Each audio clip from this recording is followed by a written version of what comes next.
ചെടിയുടെ പേരാണ് peace lily. ഇതൊരു ഇൻഡോർ പ്ലാന്റ് ആണ്. നമ്മുടെ വീടിൻ്റെ അകത്ത് നല്ല വായു ശ്രദ്ധിക്കാനും നമ്മുടെ നല്ല ഇതുണ്ടാക്കാൻ പോസിറ്റീവ് ഉണ്ടാക്കാനും നല്ലതാണ് ഈ പീസ് ലില്ലി. എൻ്റെ കയ്യിലിരിക്കുന്ന വെള്ളപ്പൂ ഉണ്ടാവുന്നതാണ്. നമുക്ക് നടാൻ തുടങ്ങാം. നമ്മൾക്ക് ഇതിന് വേണ്ട മണ്ണുകളാണ് ചാണകപ്പൊടി, മണ്ണ്, മണൽ. ഇതെല്ലാം കൂടെ മിക്സ് ചെയ്യണം.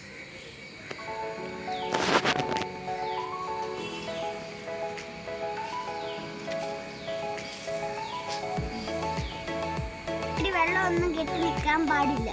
അതുകൊണ്ട് നമ്മൾ ഇത് മണ്ണിൽ ചേർക്കുന്നു. ഇതിന് നമുക്ക് കോരിടാം. ഇതാണ് പീസ് ലില്ലി.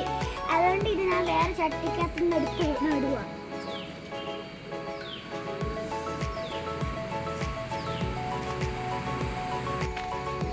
ഇതിനകത്ത് ഒത്തിരി വെള്ളമൊന്നും പാടില്ല. അതുകൊണ്ട് നമ്മൾ ഇടയ്ക്കൊക്കെ സ്പ്രേ ചെയ്ത് കൊടുക്കാം. ഞാനിപ്പോൾ ഇതിനെ വീടിൻ്റെ അകത്തോട്ട് കയറ്റി വെച്ചിട്ടുണ്ട്. നമ്മുടെ ചെടിയൊക്കെ നട്ട് കഴിഞ്ഞിട്ട് നന്നായിട്ട് സോപ്പിട്ട് കൈ കഴുകണേ. അവിടെ എന്നെ പോലെ റെഡി ആയിട്ടുമല്ലോ.